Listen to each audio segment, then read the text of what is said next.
Hi friends, it's me Bibin. So friends, നമ്മൾ കഴിഞ്ഞ വീഡിയോയിൽ നമ്മളൊരു അക്വേറിയം നമ്മൾ സെറ്റാക്കിയിരുന്നു. അപ്പം അക്വേറിയത്തിൽ നമ്മൾ ഓസ്കാറിനെയും ഈ വൈറ്റ് ഫിഷിനെയും നമ്മൾ ഷാർക്കിനെയും എല്ലാം പിടിച്ചിട്ടിരുന്നു.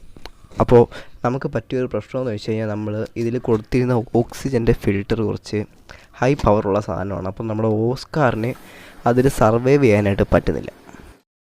ഗൈസ്, നമ്മൾ ഈ മോട്ടർ ഇപ്പോൾ ഇടുമ്പോഴത്തേക്ക് നല്ല പ്രഷറിലാണ് വർക്ക് ചെയ്യുന്നത്. അപ്പോൾ ഇതിൻ്റെ പവർ കൊണ്ട് നമ്മുടെ ഓസ്കാറിനൊന്നും ചൊവ്വേ നേരെ സ്റ്റേബിളായിട്ടൊന്നും നിൽക്കാൻ പറ്റുന്നില്ല. അപ്പോൾ അവൻ ഈ മോട്ടറിൻ്റെ പവറിനനുസരിച്ച് അവനങ്ങ് പോയിക്കൊണ്ടിരിക്കും. അപ്പോൾ എല്ലാ മീനുകളും ഓക്സിജൻ്റെ ബാക്കിലാണ് പോയി നിൽക്കുന്നത്. അതുപോലെ നമ്മുടെ ഈ ചെടിയുടെ ഇലയൊക്കെ പൊഴിയാനും തുടങ്ങി. അപ്പോൾ നമ്മൾ വിചാരിച്ചു ഇനിയിപ്പോൾ ഈ ഓക്സിജൻ്റെ മാറ്റി നമുക്ക് പുതിയൊരു ഓക്സിജൻ അവർക്ക് വെച്ച് കൊടുക്കാം. ഗൈസ്, നമ്മൾ ഈ മോട്ടറാട്ടോ ഇനി വെച്ച് കൊടുക്കാൻ പോകും. നമുക്കപ്പം മറ്റേ മോട്ടർ നമുക്ക് ടാങ്കിൽ നിന്ന് മാറ്റിയിട്ട് ഇത് നമുക്ക് ഇൻസ്റ്റാൾ ചെയ്ത് കൊടുക്കാം. ഗൈസ്, നമ്മൾ ഈ മോട്ടർ ഫിക്സ് ആക്കിയപ്പോഴത്തേക്ക് എല്ലാവരും ഓക്കെ കേട്ടോ. മറ്റേതിൻ്റെ അത്രയും പ്രഷർ ഇല്ലാത്തതുകൊണ്ട് ഇപ്പോൾ എല്ലാവരും നല്ല സ്റ്റേബിളായിട്ട് നിൽപ്പുണ്ട്.